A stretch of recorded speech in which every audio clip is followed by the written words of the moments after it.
Exam দুইবার দিতে হচ্ছে, কেউ লাইফে সেকেন্ড চান্স পায় আর আমি second exam. Okay guys, I am back. তো অনেকদিন পর ব্লগ আপলোড করছি। যারা আমার লাস্ট এক্সাম ব্লগ দেখেছো তারা তো পুরো স্টোরিটাই জানো। তো চলো দেখি আজকে দিনটা আমার সঙ্গে আবার কী কী কাণ্ড করে। বাড়ি থেকে বেরিয়ে চলে আসলাম স্টেশনে, তারপর তো ট্রেনে উঠে মনে হলো টিকিটটা তো আমি ট্রেনেরই কেটেছিলাম, কিন্তু এন্ট্রি পেয়ে গেছি মাছের বাজারে। আরে ভাই এত ভিড়, অক্সিজেনও মনে হয় রিজার্ভেশন করে ঢুকছিল, মাথাটা জাস্ট আমার গরম হয়ে গেছিলো। তারপর তো ধীরে ধীরে হাঁটতে হাঁটতে হাঁটতে স্টেশনে গেলাম। বাইরে সবাই শেষ মুহূর্তে বই খুলে পড়ছে আর আমি ভাবছি আরে ভাই এখন পড়ে কি হবে, যা হবার তো হবে, আর পড়ে কোনো লাভ নেই।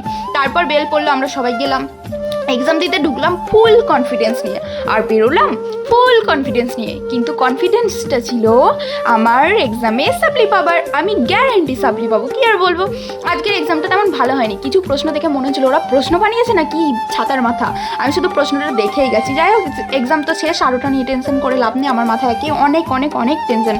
তো এবার তো বাড়ি ফেরার পালা। স্টেশনে একটা ফ্রেন্ড একটা বিস্কুটের প্যাকেট ধরিয়ে গেল, কিছু কথা টথা না বলে। বিশ্বাস করো সেই মুহূর্তটা আমার কাছে 5 স্টার মিল লাগছিল। বিস্কুট খেতে খেতে তো অপেক্ষা করছিলাম ট্রেনের। বাড়িতে আমি নর্মালি মুড়ি খাই না, কিন্তু ট্রেনে উঠলে ঝালমুড়ির সঙ্গে আমার একটা আলাদাই ইমোশন কানেক্ট হয়ে যায়। ঝালমুড়ি খেতে খেতে জানলার বাইরের দিকে তাকিয়ে এটাই ভাবছিলাম আজকের দিনটা যেমনই হোক অবশেষে এক্সামটা তো শেষ হলো। তো এটাই ছিল আজকের আমার ছোট্ট ব্লগ। ভালো লাগলে একটা লাইক, ফলো আর কমেন্ট করতে ভুলো না। দেখা হবে নেক্সট ব্লগে। বাই গাইস, পরেরটাও এক্সাম ব্লগই আসছে।